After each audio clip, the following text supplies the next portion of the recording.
महात्मा गांधी जी का लेख, शीर्षक है धर्मों की समानता। वाचक निर्मल मिश्र। सब धर्म एक ही स्थान पर पहुंचने के अलग अलग रास्ते हैं। अगर हम एक ही लक्ष्य पर पहुंच जाते हैं तो अलग अलग रास्ते अपनाने में क्या हर्ज है। वास्तव में जितने मनुष्य हैं उतने ही धर्म हैं।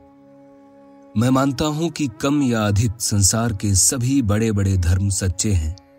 कम या अधिक मैं इसलिए कहता हूं कि मेरा विश्वास है कि मानव प्राणी के अपूर्ण होने से जहां उसका हाथ लगता है वहीं अपूर्णता आ जाती है।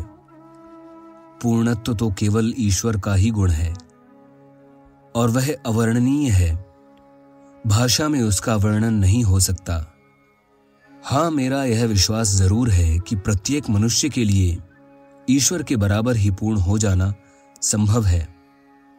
हम सबके लिए पूर्णता की आकांक्षा रखना जरूरी है, परंतु जब वह सुखद स्थिति प्राप्त हो जाती है तब वह अवर्णनीय, अकथनीय हो जाती है। और इसलिए मैं अत्यंत नम्र भाव से स्वीकार करता हूं कि वेद, कुरान और बाइबल भी ईश्वर के अपूर्ण वचन हैं। और चूंकि हम अनेक विचारों में इधर उधर बह जाने वाले अपूर्ण प्राणी हैं, और इसलिए ईश्वर की इस वाणी को पूरी तरह समझना भी हमारे लिए असंभव है। एक ईश्वर में विश्वास होना सभी धर्मों का मूल आधार है, परंतु मैं ऐसे किसी समय की कल्पना नहीं कर सकता जब पृथ्वी पर व्यवहार में एक ही धर्म होगा।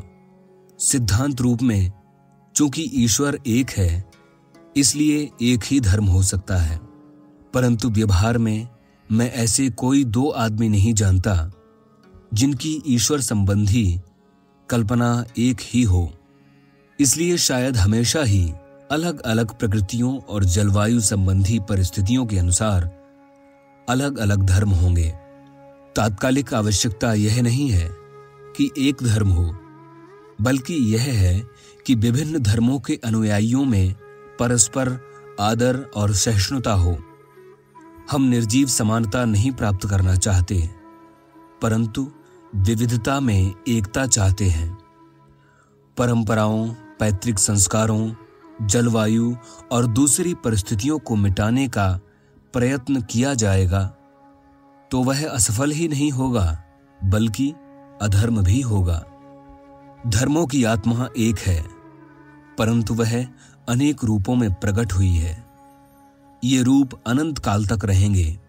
ज्ञानी पुरुष इस बाहरी आवरण की परवाह न करके विभिन्न आवरणों के भीतर रहने वाली एक ही आत्मा के दर्शन करेंगे।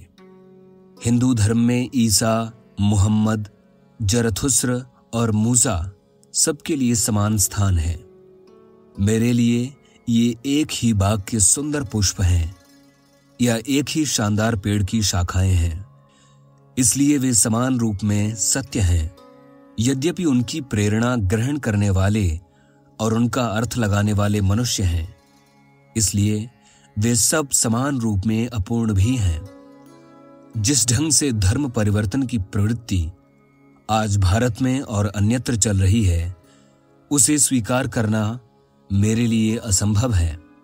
यह एक ऐसी भूल है जो शायद शांति की और संसार की प्रगति में सबसे बड़ी रुकावट है।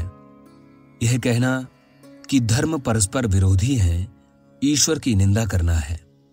फिर भी भारत की हालत का यह ठीक ठीक वर्णन है। भारत भूमि धर्मों की या धर्मों की जननी है, ऐसा मैं मानता हूं। अगर वह सचमुच धर्मों की जननी है तो उसके जननीत्व की परीक्षा हो रही है।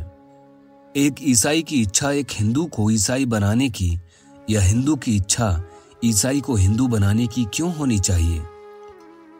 यदि हिंदू भला या ईश्वर परायण मनुष्य है तो उसे इसी से संतोष क्यों ना होना चाहिए?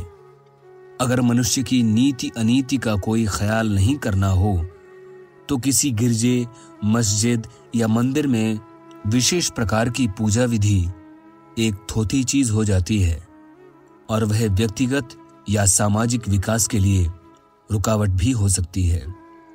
और अमुक रीति से उपासना करने या अमुक ही मंत्र जपाने का आग्रह भयंकर झगड़ों का प्रबल कारण बन सकता है और उसका परिणाम हिंसक लड़ाइयों में और धर्म अर्थात स्वयं ईश्वर में घोर अविश्वास उत्पन्न होने के रूप में आ सकता है।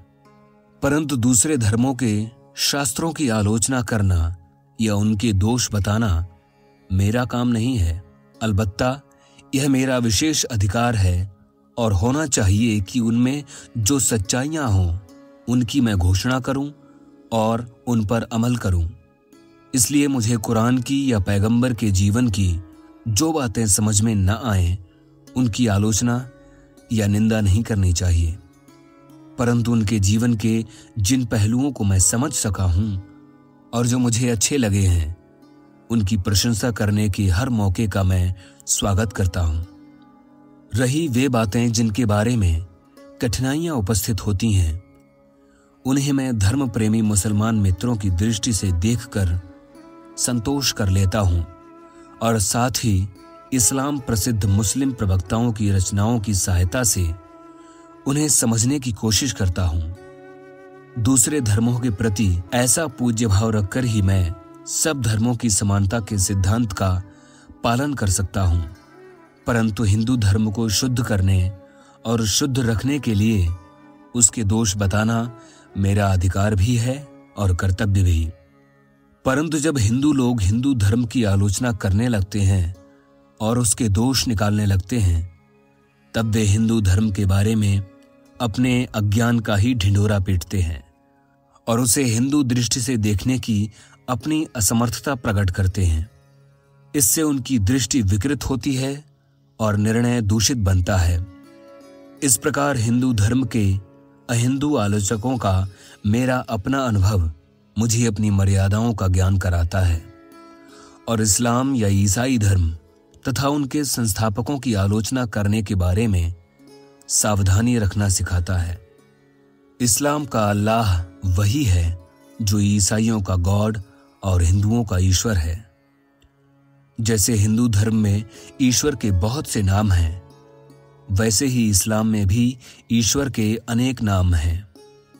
इन नामों से व्यक्तित्व का नहीं, गुणों का निर्देश होता है और अल्पज्ञ मानव ने अपने नम्र ढंग से सर्वशक्तिमान ईश्वर का वर्णन उसे अनेक गुणवाचक विशेषण देकर करने की कोशिश की है।